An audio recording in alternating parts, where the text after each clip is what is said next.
Okay, great. Thank you everyone for joining. Thank you for coming to another edition of Spark Sessions. I'm very happy to introduce our two speakers. Today we're talking about changing careers to pursue your passion, which is true it's a reality for so many people, especially in light of the COVID-19 pandemic. So I'm going to share a few interesting stats with you, and then we'll get straight into the session. So did you know that the coronavirus pandemic triggered a surge in the number of businesses being set up by the world's largest economies? France alone saw 84,000 new businesses being registered, and it's the highest rise in new business setup all over the world during the pandemic for several reasons.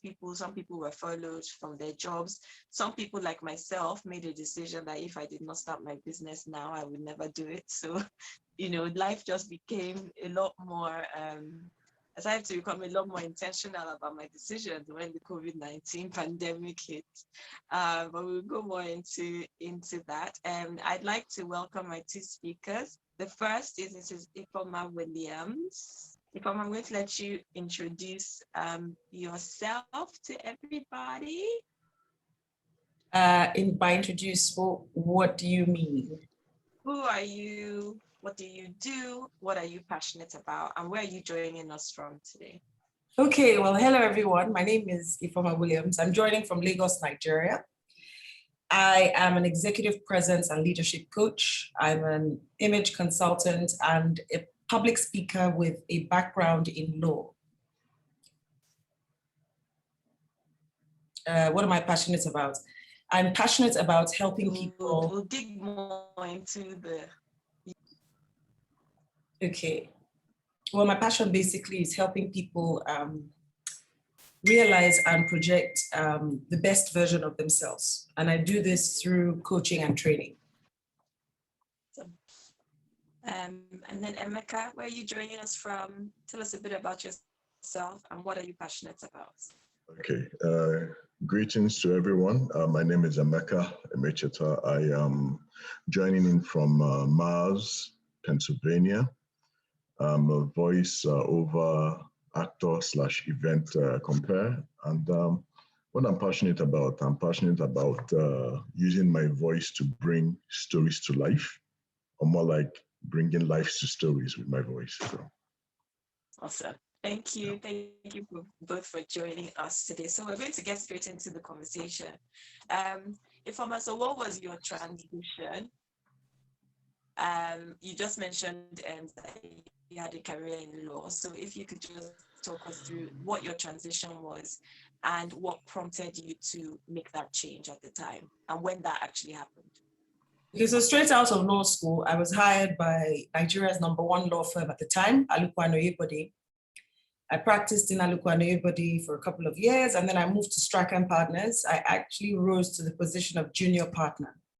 At the time, I was the youngest partner in any law firm, well, in the Lagos metropolis, and widely celebrated. I used to go to court. I was a litigator. I used to go to court at least 3 out of 5 times every week. But I realized in my last year of legal practice that when I went to court, I became like a bird watcher. I was watching people instead of focusing on the matters at hand. I mean, I would see lawyers with wigs and think, wow, this guy looks like he's just been attacked by a hyena.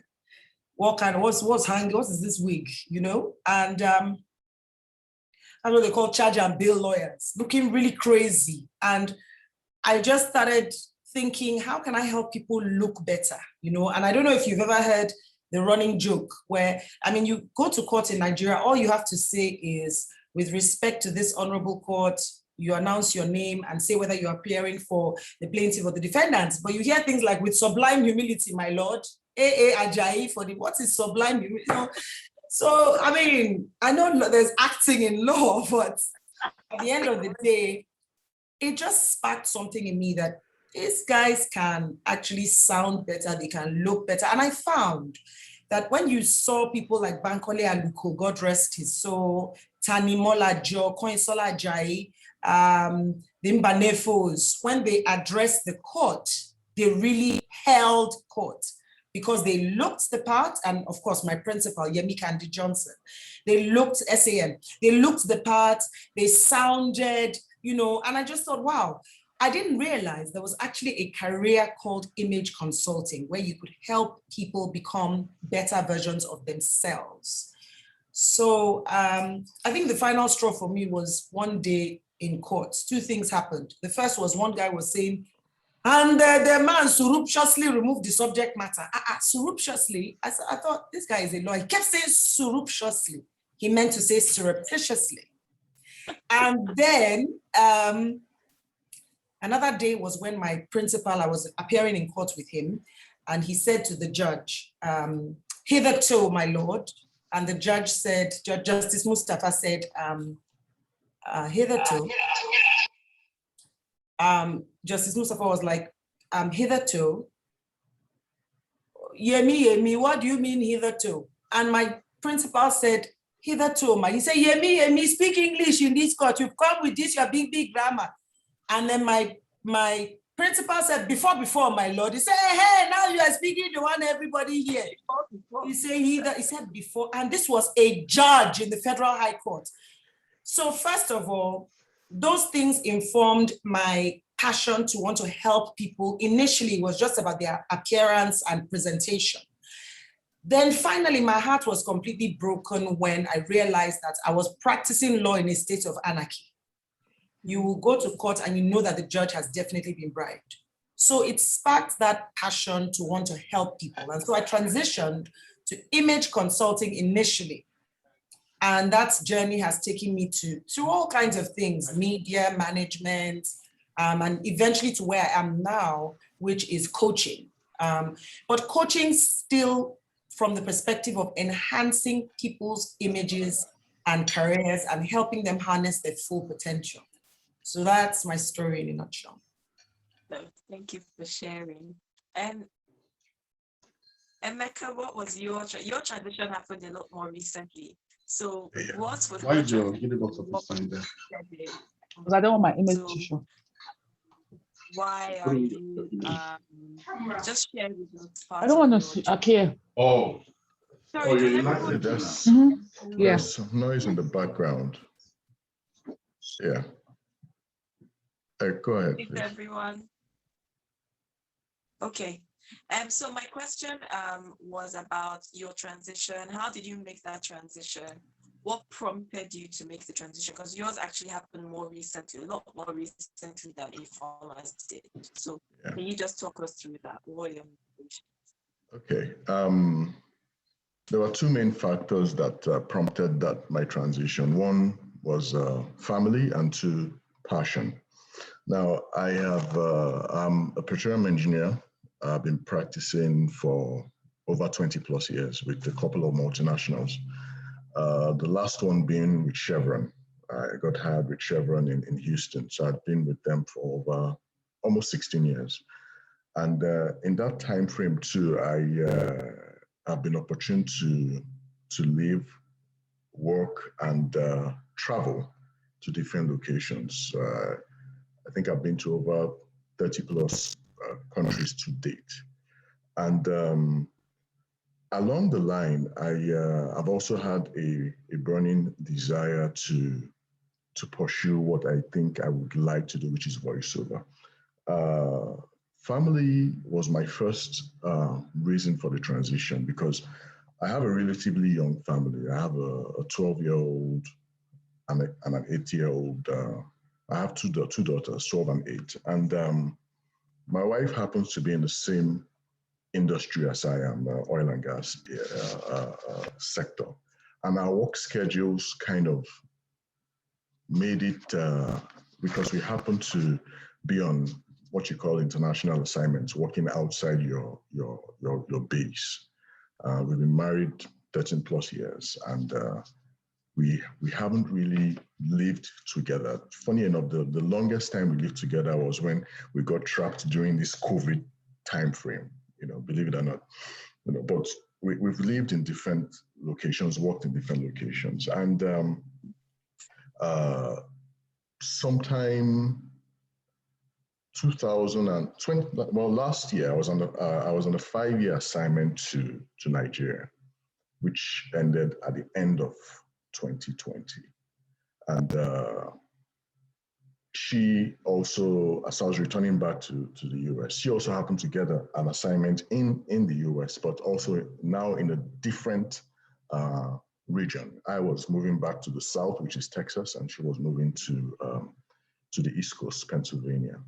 And I thought to myself, well, are we going to keep doing this same thing we've been doing for the last 13 plus years, where we live in the different countries and locations and things like that? And that was one of the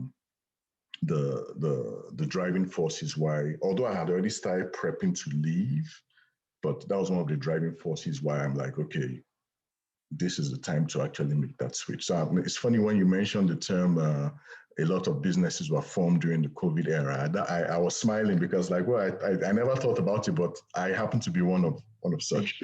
Now, from the passion side, I am a naturally shy person, but I would always love to be heard. Now, how do you manage that? A shy person who wants to be heard. And in recent times, while working my 9 to 5, I found myself looking forward to that paycheck that comes at the end of the month, and pretty much nothing else. So I was already buying into the idea of being comfortable. Yeah.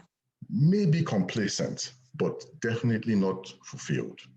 Mm-hmm. And then on the other hand, I also felt I was delaying the what do I call it? The inevitable, And I had to decide on a couple of things. One, I can live with knowing that I tried at something I failed at, but I couldn't live with something I failed at. I'm passionate about, but failed at it. But I can't live with not knowing what would have happened if I did not try. Yeah. I do understand one thing, nothing, they always say nothing is guaranteed in this world. I agree with that. But I would say one thing, I can guarantee each and everyone here one thing, that you are going to miss 100% of the shots or chances that you do not take. That's a given. So when I merge those two together, I just felt, you know what, this is that right time to transition, to make that full break, because then I had been doing it at the side while still doing the 9 to 5. I had gone for coaching, I had gone for different things. I had already started prepping. I had already assembled my recording booth and all that. I had already started doing all that, but still while doing my 9 to 5. But after this COVID era, during the COVID era, that was when I decided, you know what, I'm going to go for it full time. So it was around this time, just during the COVID era. Thank you for sharing that. And I can relate because I did the same thing. I had a full-time job. I've always had a full-time job. But with regards to my passion, I knew that there was something more, and I was tired of putting all my energies into building helping somebody else fulfill their purpose or their passion. I always felt like I had something more to give. And it was the same thing. I was working in a startup. For those people who have worked in some startups, you can probably understand what the culture is. Working in a very tense and very environment, and of those has physical reactions to stress. So what tends to happen is I would get hives all over my face, and I realized I was getting hives every week, and I stopped enjoying what I was doing.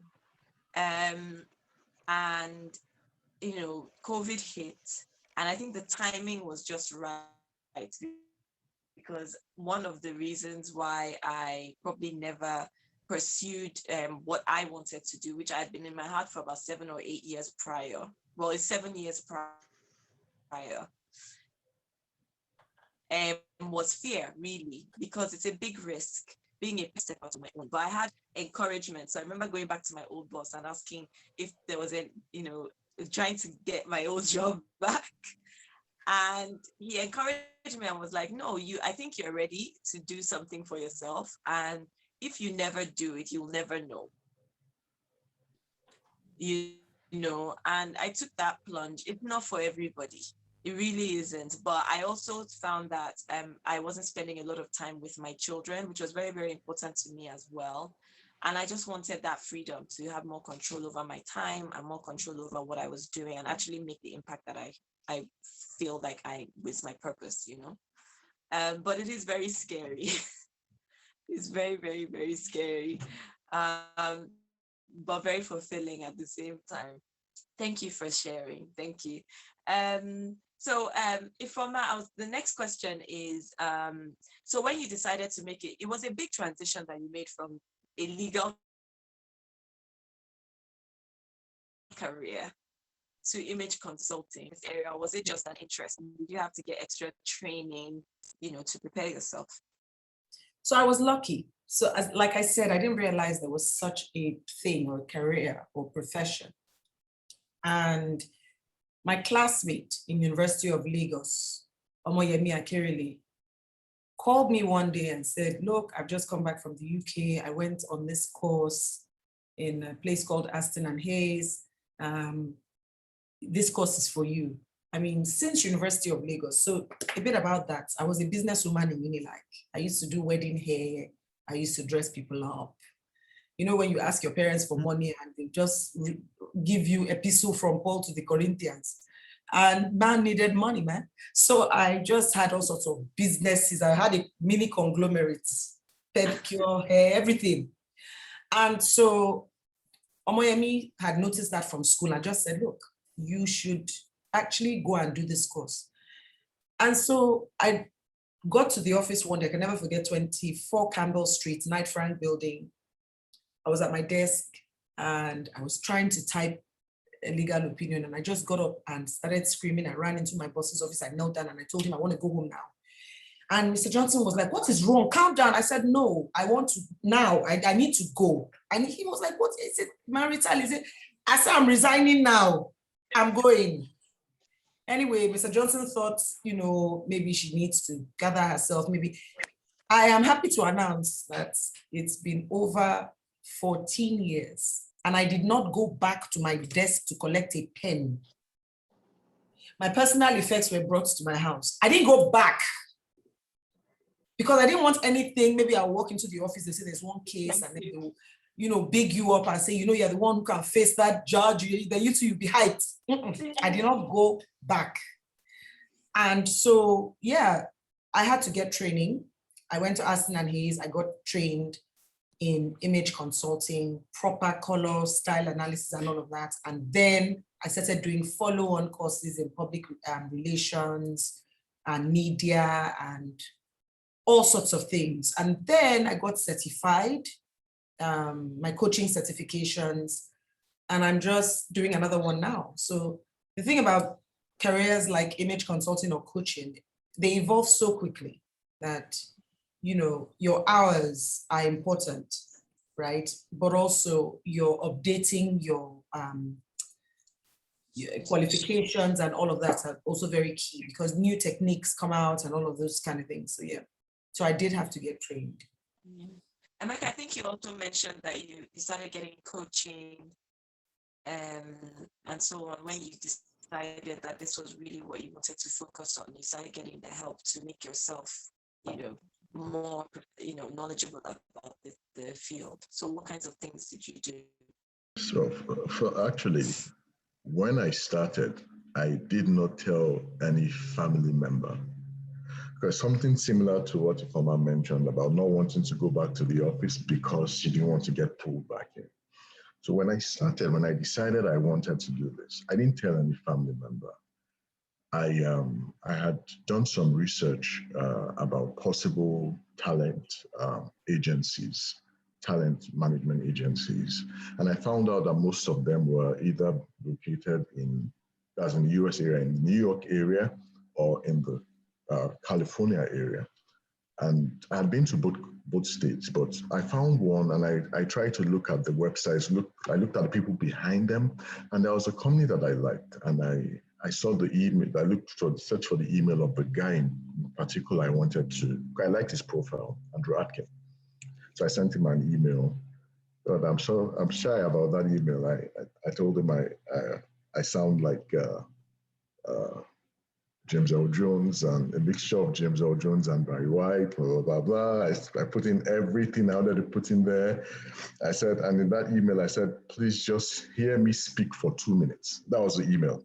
And I sent it to him, and I got on the flight. I didn't tell, my parents were at my house in Houston, my sister, nothing. I came back, got on a flight, went to New York, stayed in a hotel near the office. So the next day I went to the office, and I didn't get a response though. So I went to the office, and they told me that the person in question was not around. It's one of all these high-rise buildings where they have a general reception area, not a dedicated one. So they say, oh, this person is not around. So they told me, well, why don't you call the number on the website? So I left, and I was a bit sad. I was like, okay, what am I booked the hotel for the weekend here. What do I need to do? So I went out, and then I called. And lo and behold, someone picked up the line. So I introduced myself, and the person said, were you the person who sent me the email yesterday? I said, yes, I sent it before I got on the flight. I said, oh, okay. And then we started speaking for a while. And at a point in time, I stopped him, and I said, Andrew, remember the email I sent to you? I asked you to hear me speak for 2 minutes. He said, yeah. I said, you know, we've been speaking for 17 minutes. He said, yes, I know that. So he now told me, okay, what do you need to do? I need you to come back. He said, make sure you come back to see me with a demo in a couple of months. A lot of people that I advise go, but they don't return. I need you to come back, but you need to have a voiceover coach, blah, blah. He sent me a list. He said, what would you prefer? Do you want a one-on-one coach, or do you want a school? I said, no, I want a one-on-one where we could focus on me, and that's it. So he sent me a list. So out of the list, I picked a particular lady, and I said, I want this lady. He said, no. She will not work with beginners. No. But I'll see if she can do me a favor. So he sent an email to her, introduced me, blah, blah. And she sent me loads of questionnaires. Have you booked before? Have you done this before? Have you done? All my answers were like, no, because I haven't done anything. So she finally agreed to have a session with me. So at the end of that session, that's Judy Gottlieb, that's her name, that's my voiceover coach. At the end of the session, she said, oh, sorry, that's my alarm. All right. So at the end of the session, she said, I have to tell you something. I was reluctant to meet with you because I typically do not work with beginners. But I am going to, at the end of this session, I'm going to reach out to Andrew and thank him for introducing you to me. If you would, yes, she said, if you would work with me, I'm not passing you. I said, my goal was to do Andrew a favor and pass you over to someone and say, well, Andrew, I spoke with your person, said, but now, no, you're not going anywhere. I would work with you. So she sent Andrew a message thanking him. So she became my coach, up till now. So every now and then I still go back for refreshers and things of that nature. So that's how I started. Wonderful. That's great. So it can be, the one thing that stood out for me when you were speaking was about not telling your family. What do you think were your motivations behind not telling them? Okay. You come from, I'm Nigerian, and there are lots of things. I know things are changing now, but if you are not an engineer, if you're not a doctor, you're not a lawyer, you're not every other thing,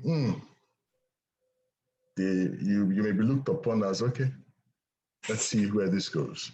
Now, how do you explain to people, your parents, that you have worked as an engineer for 20 plus years, you have traveled the world virtually for work or for pleasure with family.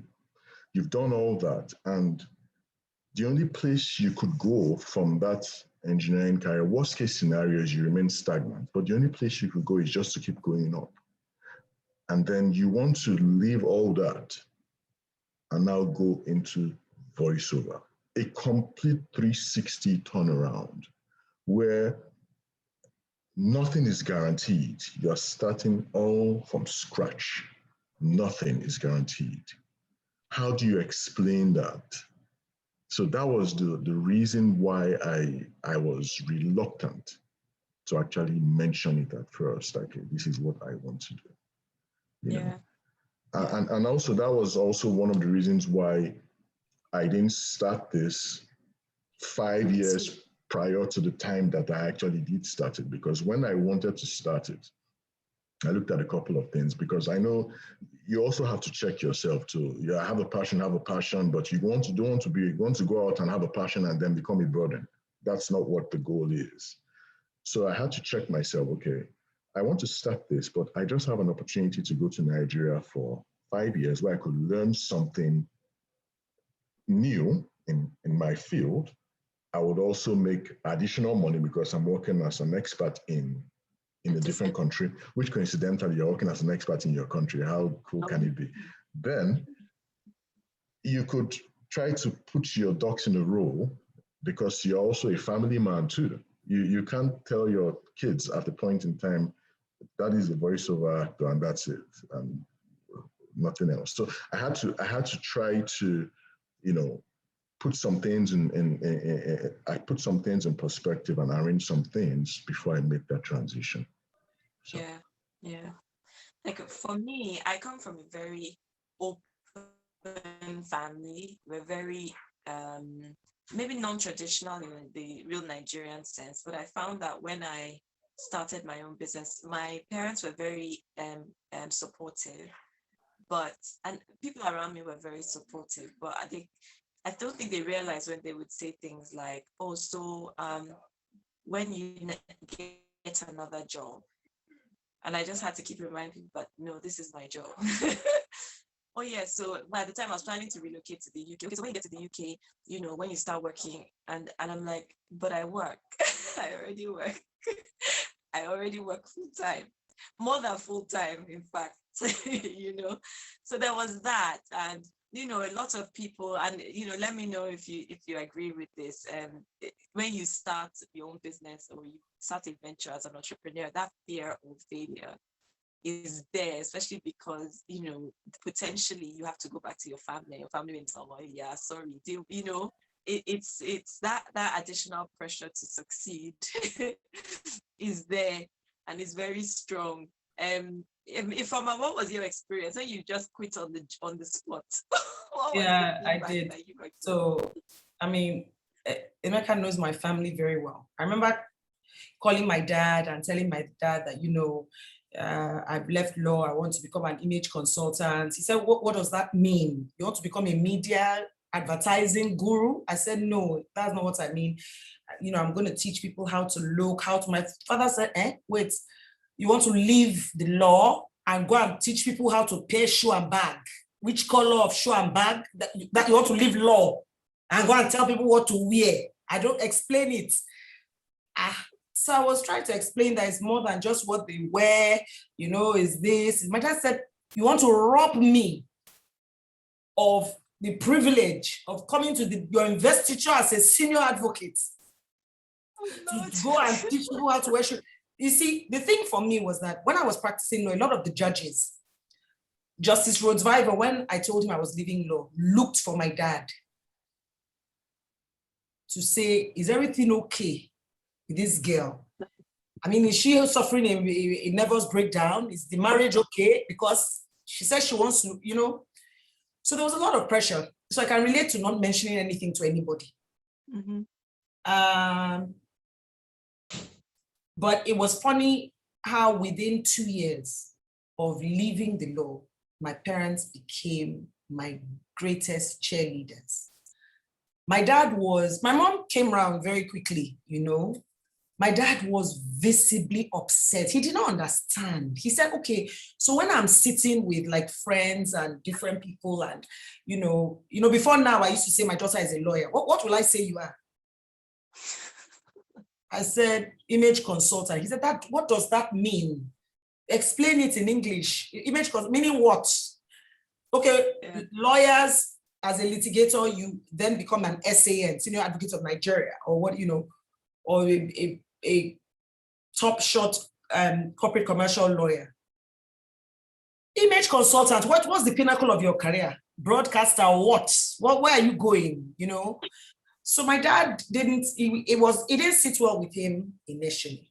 But when he started seeing what it is I do, where this career can take you to. And listen, for Emeka, for myself, your profession, your career, whether you are joining, right? It is what you decide to make of it.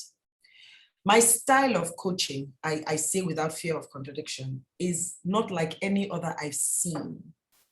Because I'm not the coach who just brings out the theory books and say, oh, we have a process, 10-step process. No, mine is very fluid because I understand that no two humans are the same. And you do need to be flexible, right? So this thing, particularly in a place like Nigeria, where Emeka is in the States, you are in the UK, but in Nigeria, I'm so happy that notion of if you're not a lawyer, you're not a doctor, you're not an engineer, you're not an accountant. So what do you do? My parents' generation will say, as my grandfather used to joke, oburano, oburazo, meaning it's not fish, it's not meat. Okay, what do you do? What's your profession?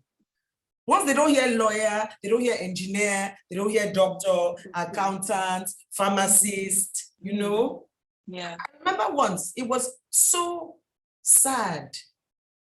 One of my friend's fathers, we were all sitting around and everything, and somebody had just come from the States, a guy. And he said, oh, if you're in America, what do you do?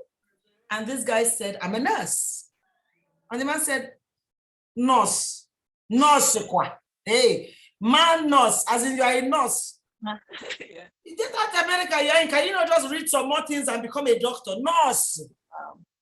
You've been in America 15 years, and what you're doing is changing. So you see, I'm happy that all that is changing now.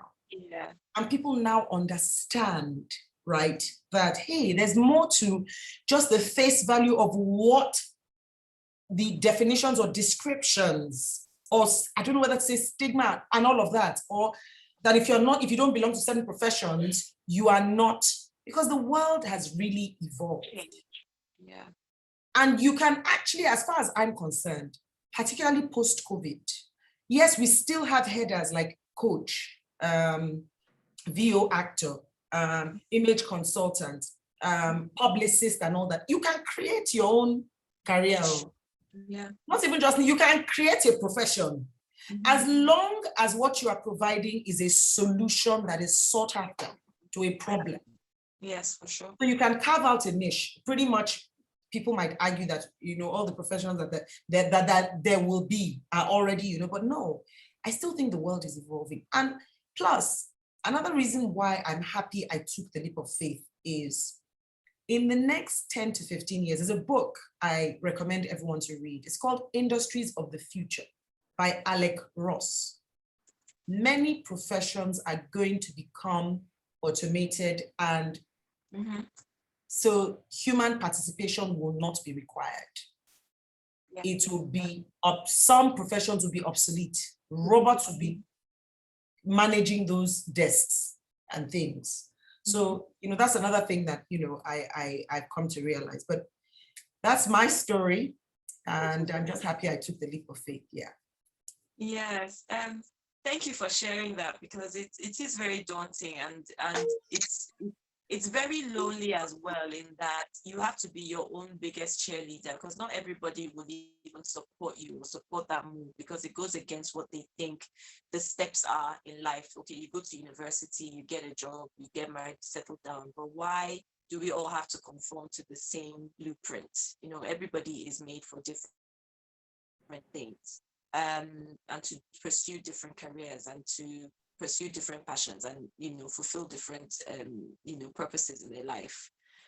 So it's always difficult to communicate or convince people that you're making the right decision. And my coach always goes back to, you know, what are the motivations for your decision at the end of the day? Are you being motivated by fear, or are you being motivated by freedom?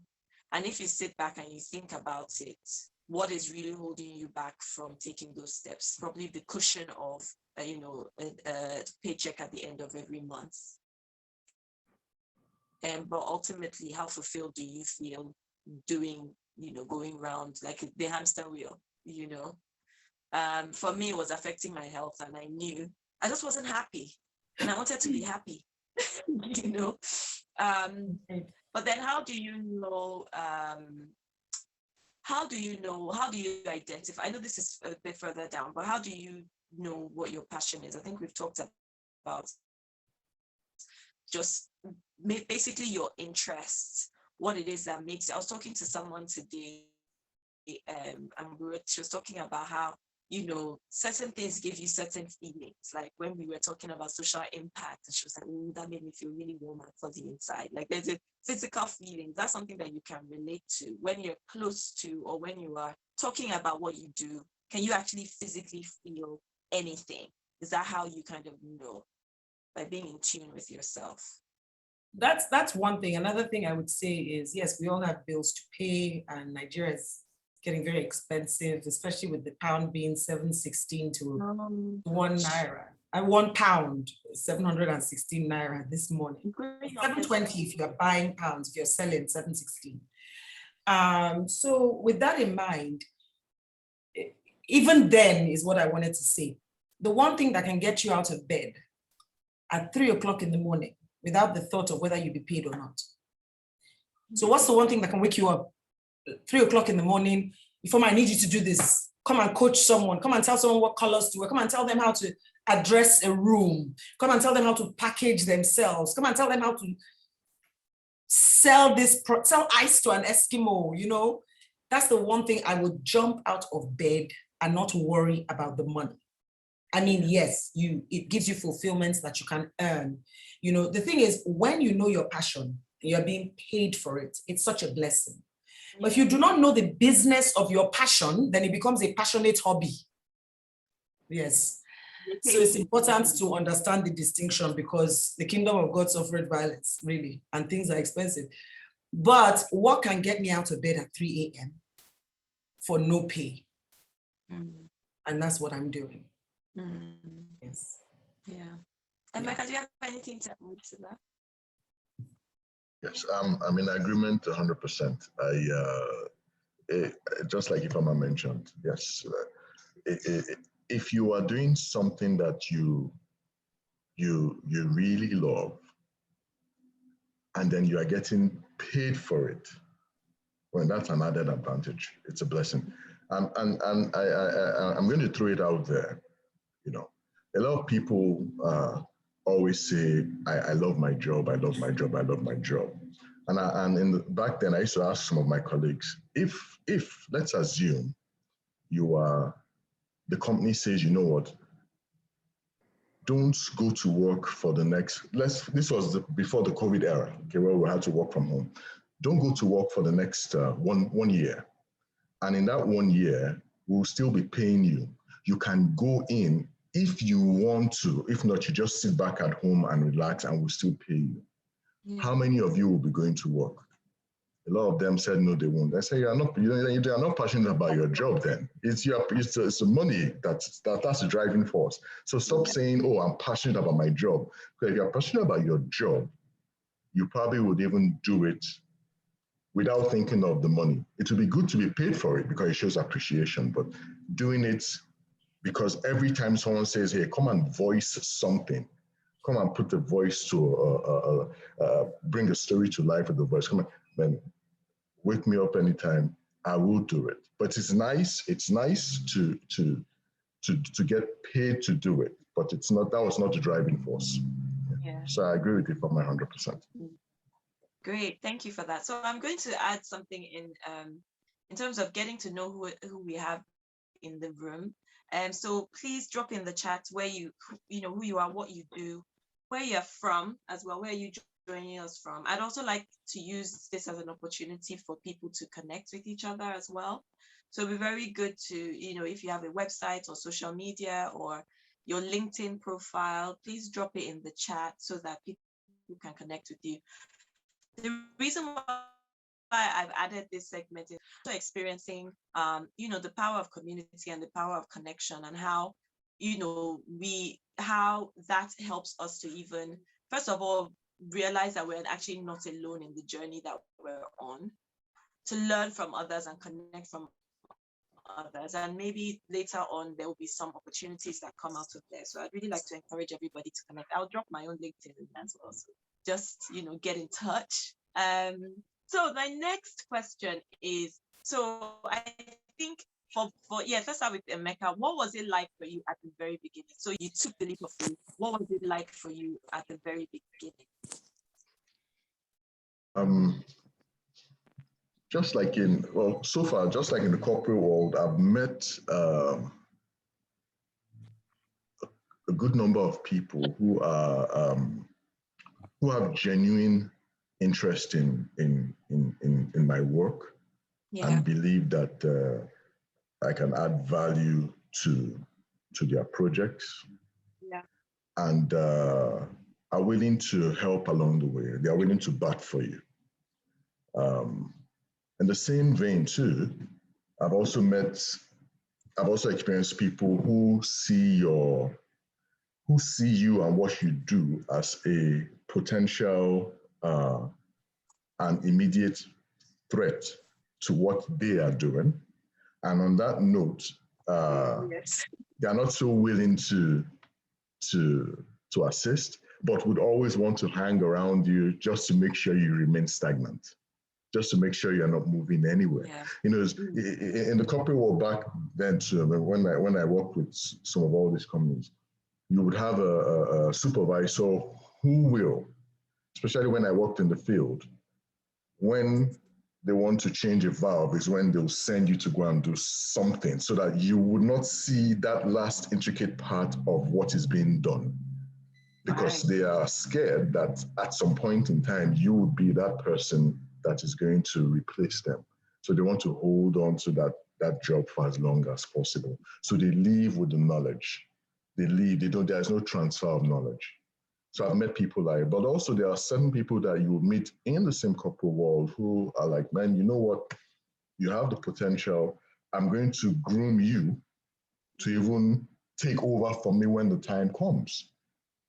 You know, but what people should realize is that the world is such a large playing field that not one, you trying to stifle someone doesn't change anything. It's such a large playing field. Only if you have a myopic vision, then you would think that this person is the only person that is going to be a path towards upstaging me, you know.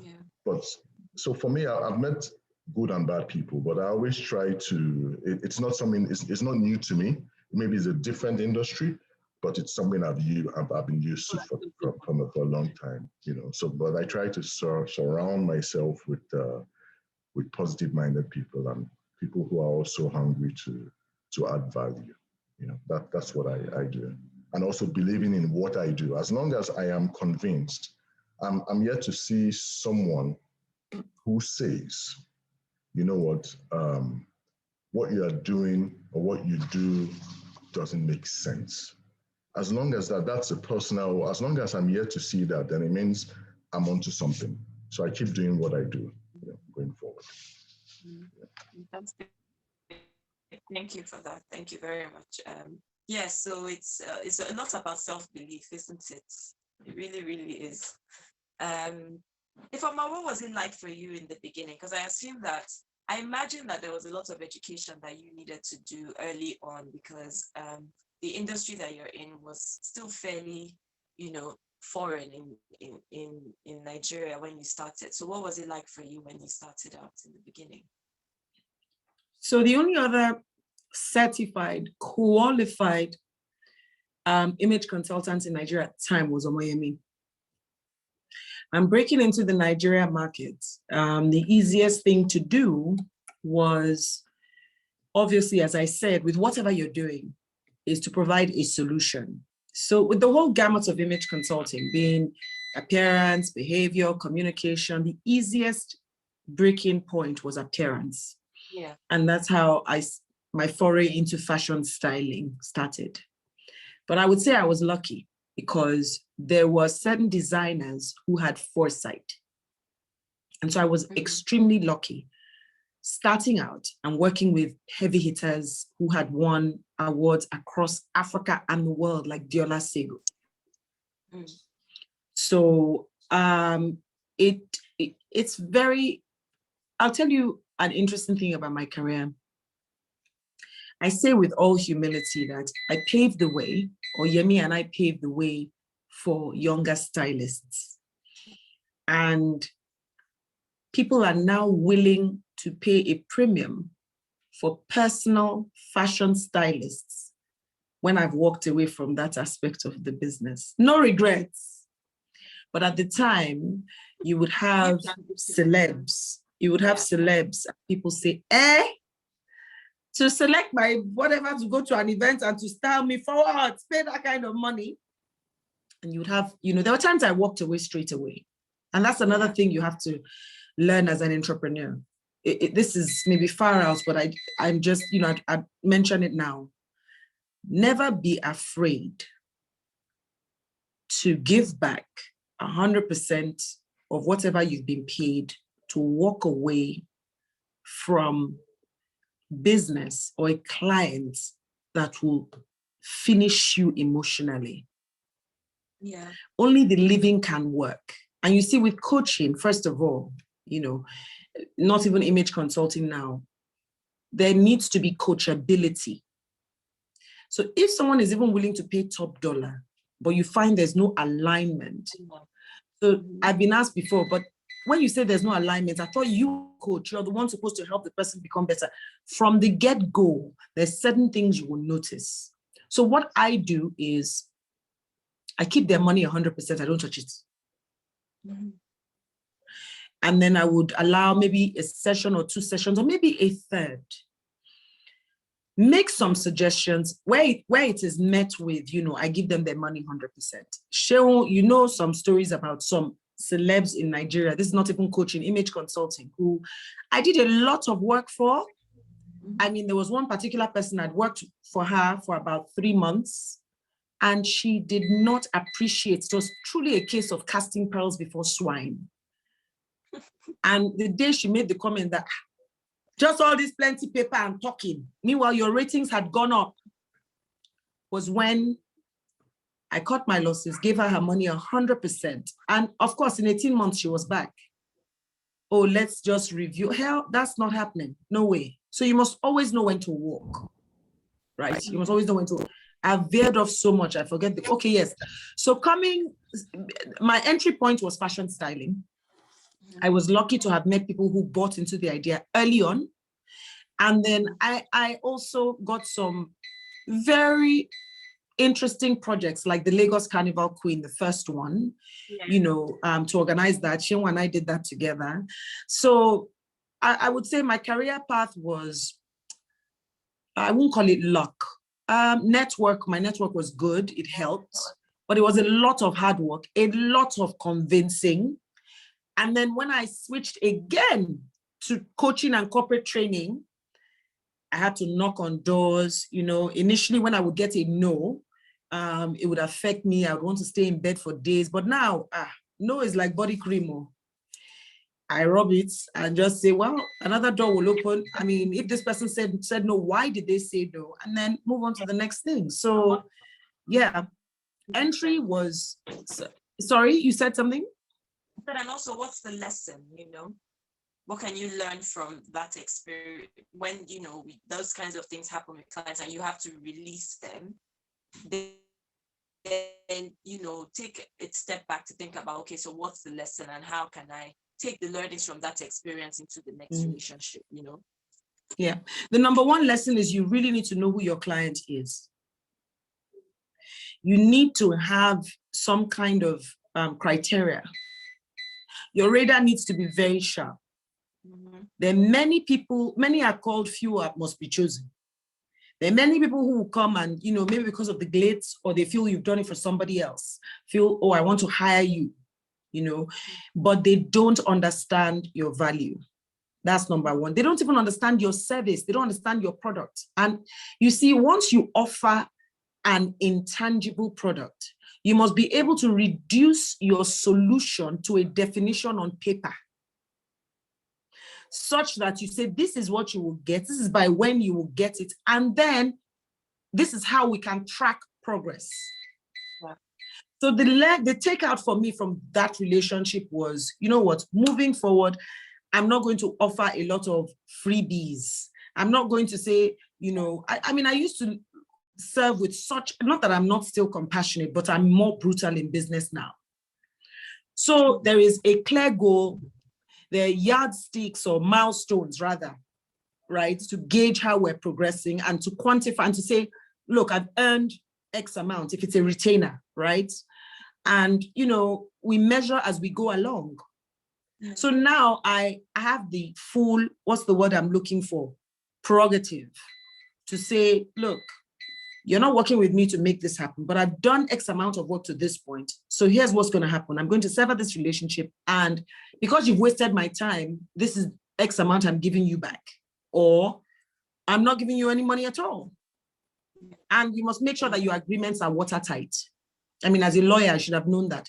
But what happens in a space like Nigeria is a lot of the times, because you want to manage relationship, you know, there's this thing of, let me not be too rigid.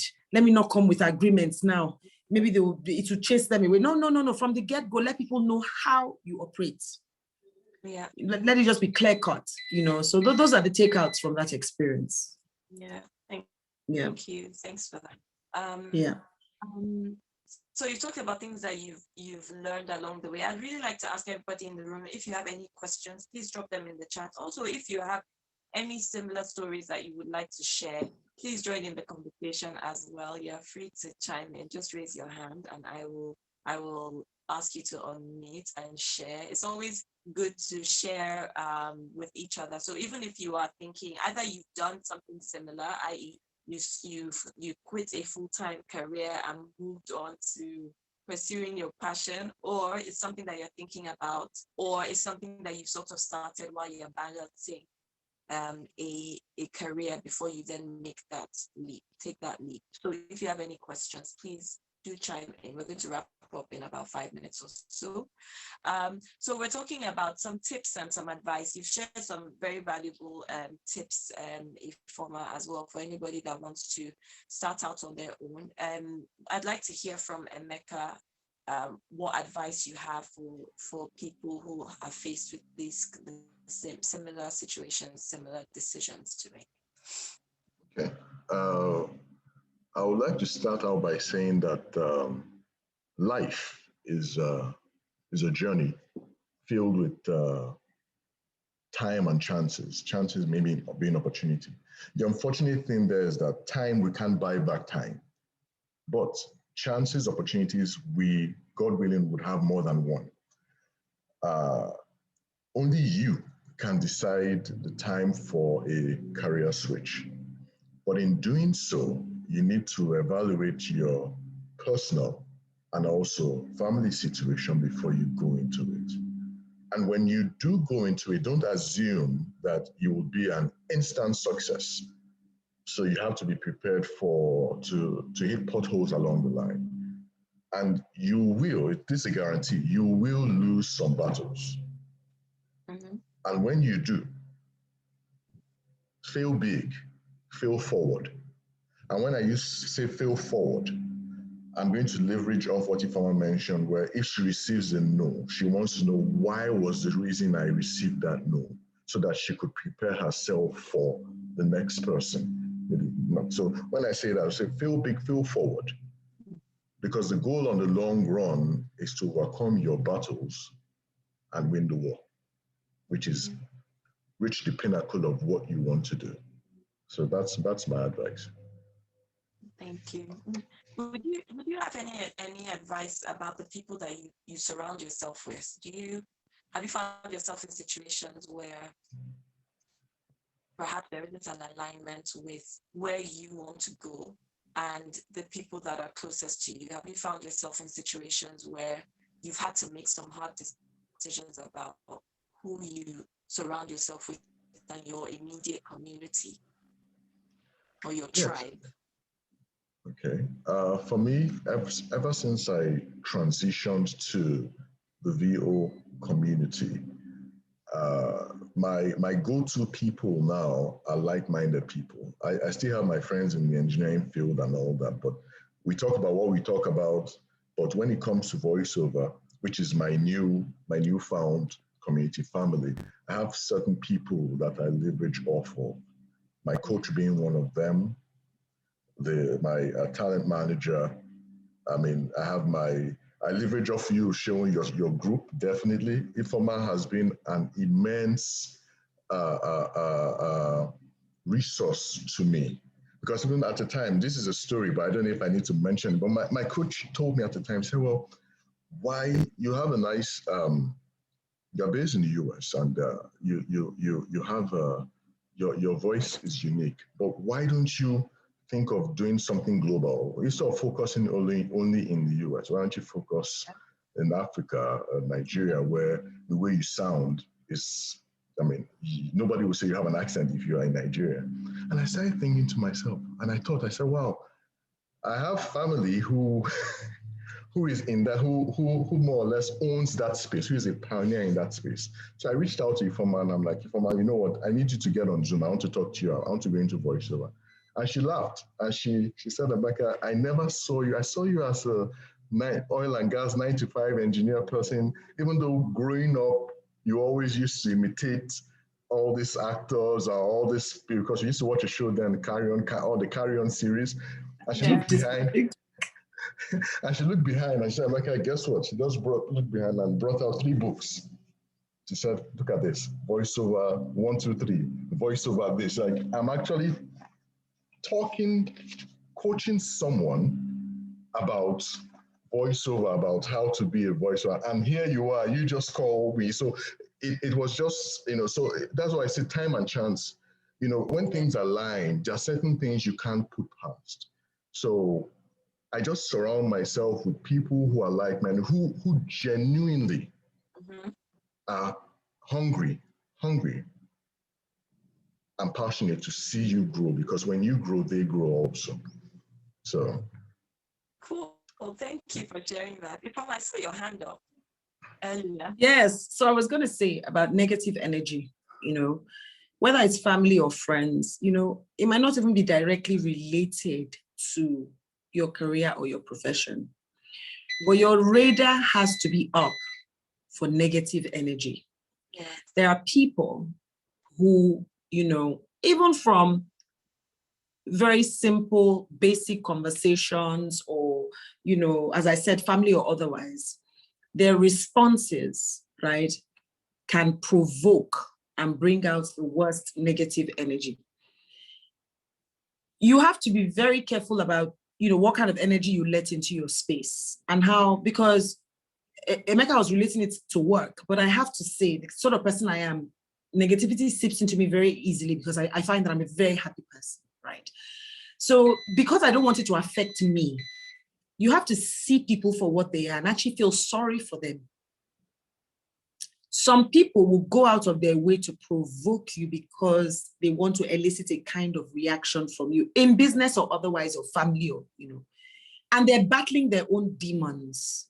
Do you understand? They're battling their own demons and, you just have to realize that the only thing you have control of is your reaction and nobody else's.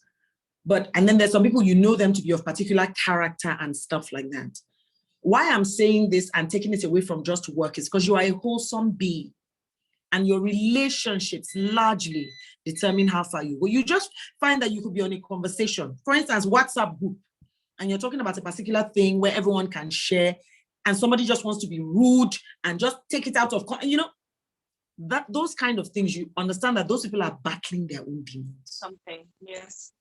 So in everyday conversations, in dealing with people, once you find that there are people who are battling demons and can sap you, have you ever met certain people after spending 10 minutes with them, when they leave, you just find that you are physically exhausted. Mm-hmm. Yeah. They sap your soul. They are vampires. I have an article. Some people, even when I see their phone ringing and I see their name, I'm already tired. And then when the phone stops ringing, it takes me like 10 minutes to recalibrate. Yes. So you must be very protective of your space and who you allow into your space and who you allow, your energy.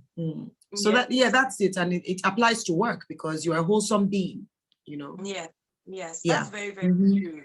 And one of those things, it takes a lot of practice. So I'm one of those people who soaks up the energy around me, but that's not productive and that's not helpful. And it actually takes away from me, And one of the things I've learned along the way is just building that wall and just protecting yourself and protecting your mind, protecting your heart, because if you allow the vampires in, they will suck your energy, and also has a direct correlation with how successful you can even be in whatever it is that you're doing. So yes, that's one of the things. And I guess with the COVID pandemic, it has also helped with me anyway, because I was so isolated. Whether it's a good or a bad thing, maybe not so good, but one of the positives that came out of that was that I was extremely focused on what it was that I needed to do.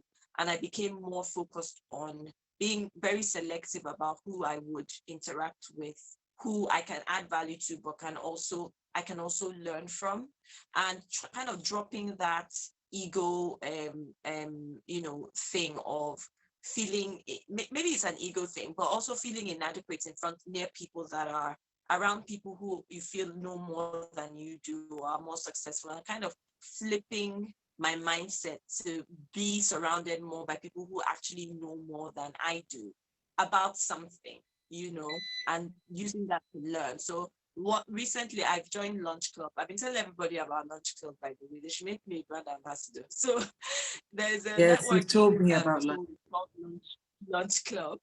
And I remember yesterday, you select the kinds of people that you want to network with, and you can actually have 30-minute video calls with people that match the profile of who it is that you want to meet. And I was very intimidated yesterday because I actually was supposed to have a call with somebody who, was an expert. His profile was quite impressive, and even the day before. And it turns out that I think that I was even more of a help to him than he was to me, because he was seeking advice, and he was also seeking, how sometimes you just want to sound a sounding board, and he was feeling extremely lost. And it was very interesting how going into that meeting, and this was just a casual meeting. It wasn't a pitch. It wasn't anything like that.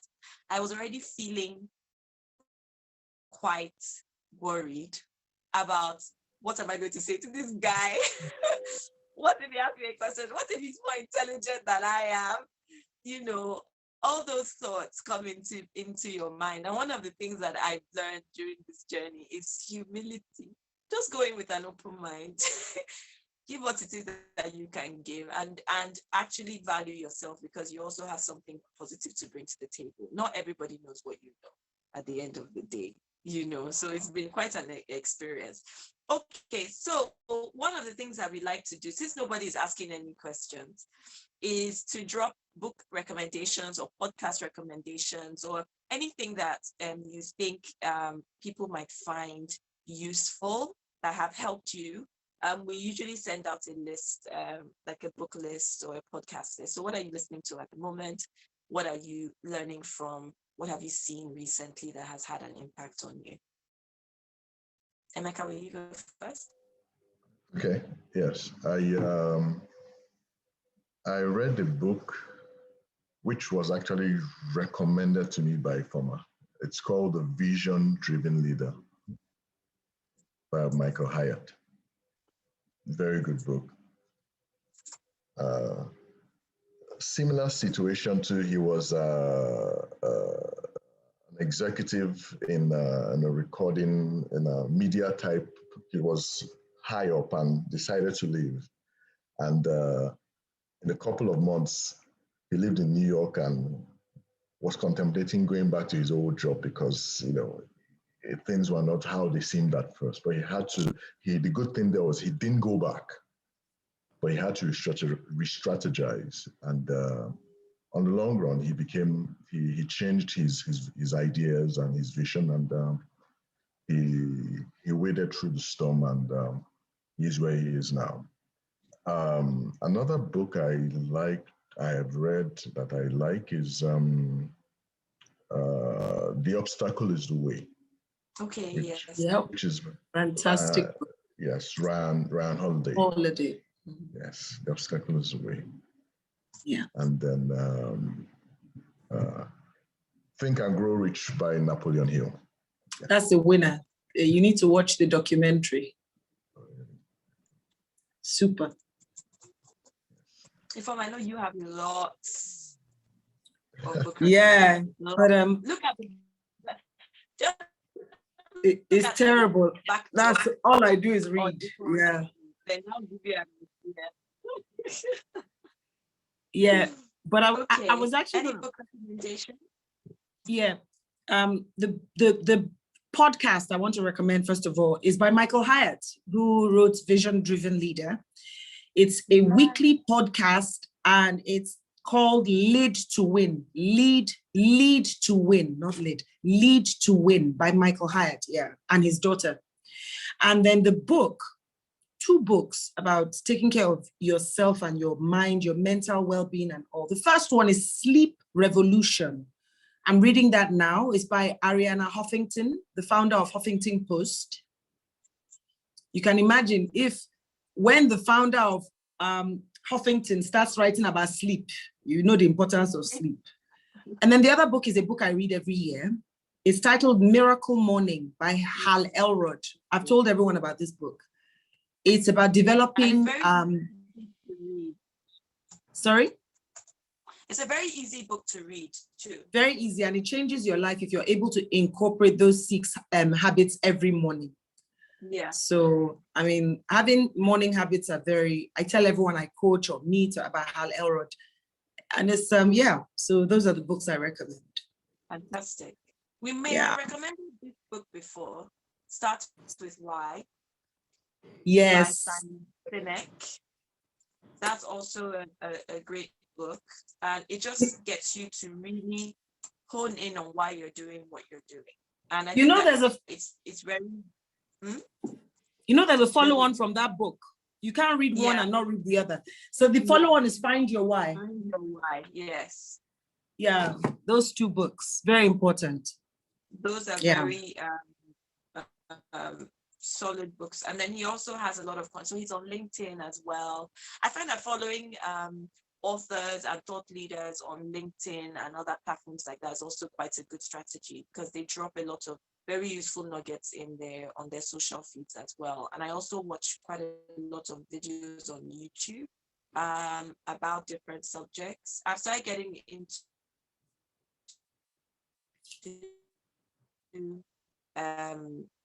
visualization and my goal setting and visualization and all that. That's a very good exercise as well. And there are no other podcasts that come to mind for me at the moment because my podcasts are all marketing related. But there is a lady called Nicole Walters. I really like listening to Nicole Walters. She's a Ghanaian American. She actually has an educational platform for entrepreneurs, but she also has a podcast. And in her podcast, she talks about, her life, her challenges in life. And she did the same thing. She had a high profile corporate job and she quit her job one day to pursue her passion. And she's grown that into a multi-million-dollar business. So check those out. We'll be sending the list out by email as well for you to have a look. If nobody has, does anybody have any questions before we wrap up. So wrapping up in 1 minute. It's a very, very quiet session. No questions. Last call for questions. Final thoughts before we round up. One thought. Eka? I have a quick question though. Akuna, yeah, go ahead. Hi, hello everyone. I have a quick question. Okay, so yeah, I see, this, I've been in and out of the meeting, apologies. But what is that spark that you felt, or what is that feeling that, okay, you know what, I think it's high time I moved? I know, yes, there's, stars have to align and all that, but what is that spark that, you know what, this is it? Yeah. Apart from the fear of unknown, because I guess that's kind of like And one of it's the things that different. kind of holds a lot of people. But what is that Yeah. spark that is like, I'm done, it's time to move? Mhm.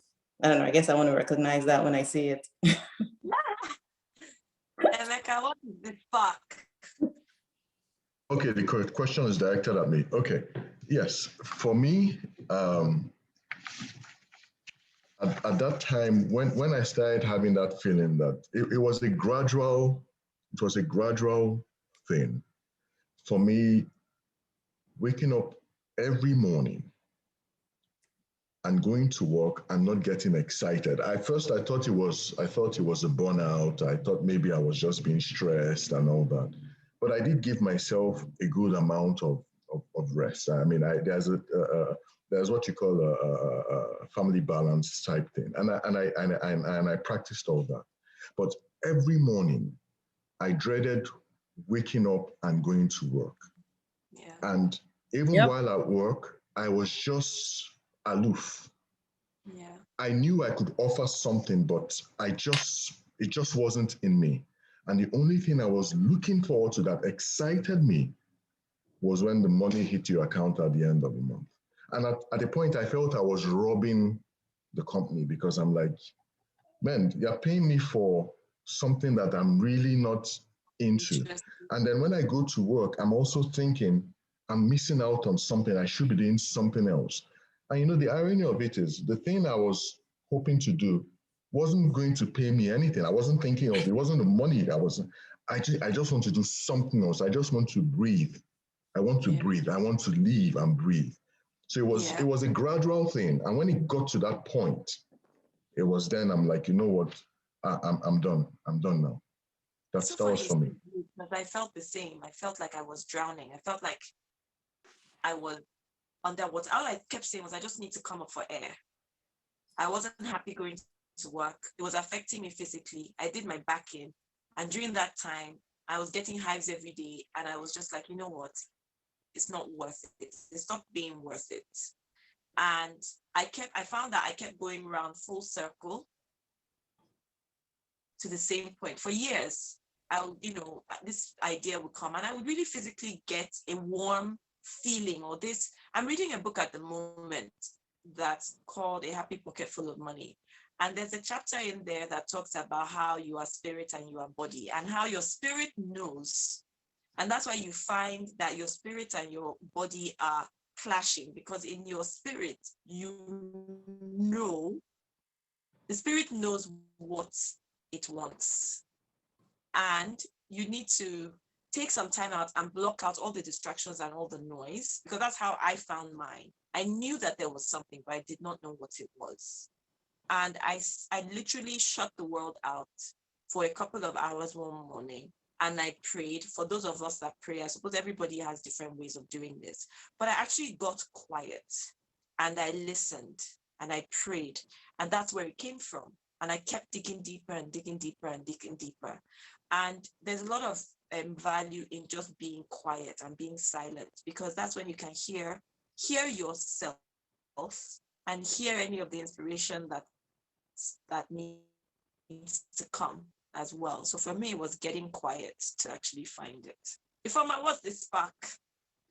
I mean, you heard my story of how I just cried out of the place. Just like Emeka, I mean, going to work every morning had become a chore. And there was just an excitement to help lawyers who look like they've been attacked by hyenas, as I told you. There was just an excitement to just, when Yemi introduced me to image consulting and I started researching, you will read things and like you say, that warm, fuzzy feeling. And I actually started to visualize long before I knew what visualization was. See myself on a stage talking to people, teaching and, you know, all of that. And nothing gives me greater satisfaction, you know. I've tried my hand at other things and found myself back here. I even attempted an oil and gas business. Well, that went awry for other reasons, but that walking away from that didn't cause me as much pain as I thought it would. Meanwhile, that's what you would consider a much more lucrative. I mean, who doesn't like money? But you know, if you chase money, and that's all you are about, you really are empty. You know, I remember saying to somebody, I don't have tons of money, but I have a good name. I have a good network. I have a fantastic career. You know, I feel whole, you know, but you have all the money and nothing else. So who's rich? Yeah. Do you understand? So I think for me, really, just as Emeka said, and to answer Akuna's question, perhaps I can't quite articulate it in words, but you will know when. You will just know.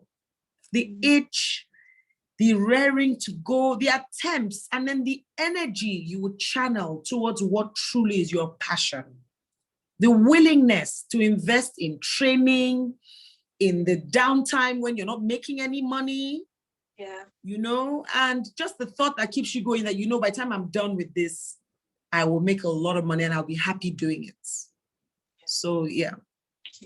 Waimi has a question. Waimi, do you want to go ahead and ask the question? Yes, thank you, Sharon. I have a question for Emeka. So I was discussing with Chion yesterday and I was just telling her about my move. And it just occurred to me, like when I wanted to go into the oil and gas industry, one of the people I talked about or thought about was, oh, Emeka is in Chevron. It's a good thing the oil and gas industry is a good place. But my question is, how did you just sum up that courage to leave that industry? Like, I know it's time for me to move. I'm even moving to better, much more better pay. Everything is better where I'm going.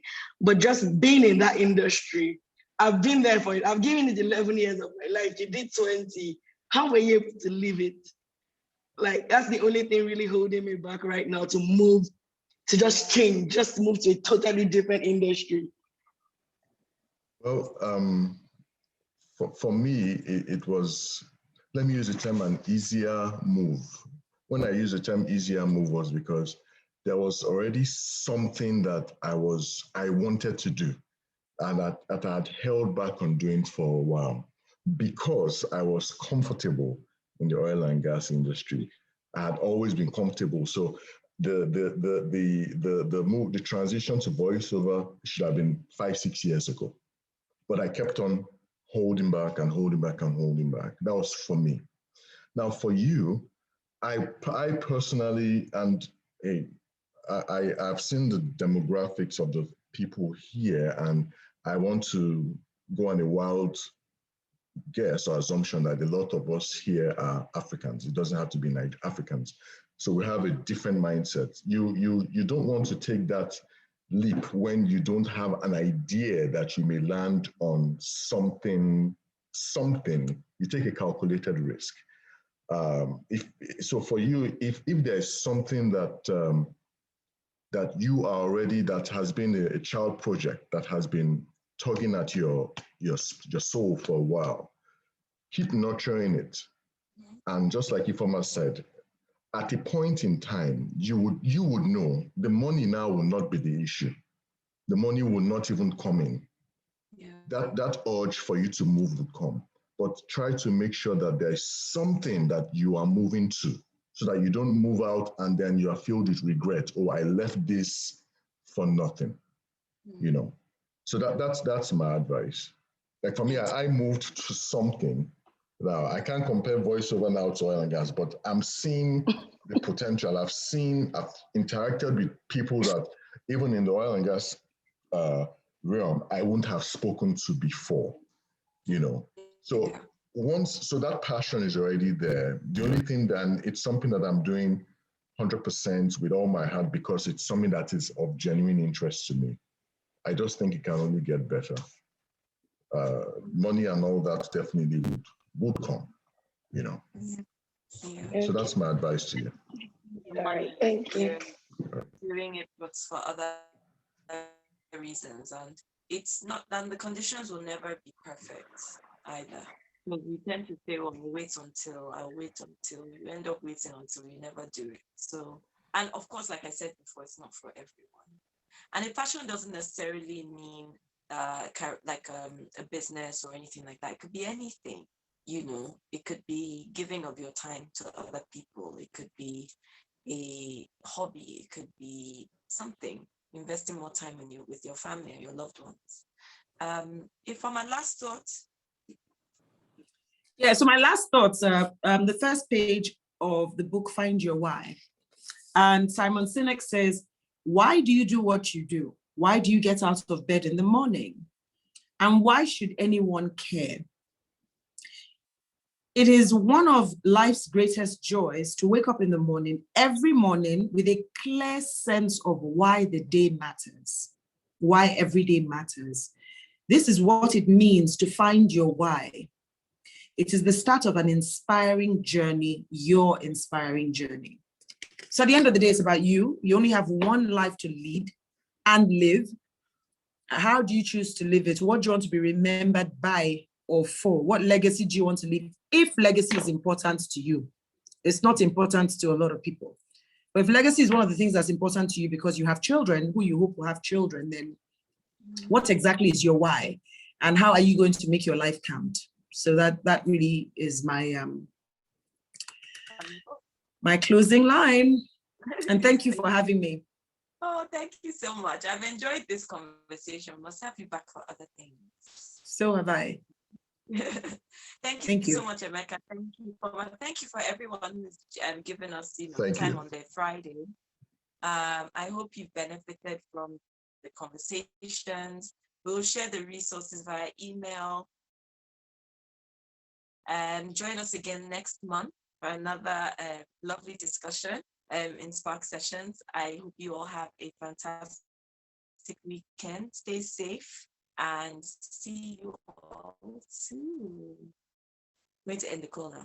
Thank you so much. Bye, everyone. Thank you. Bye. Thank you. Bye. Bye.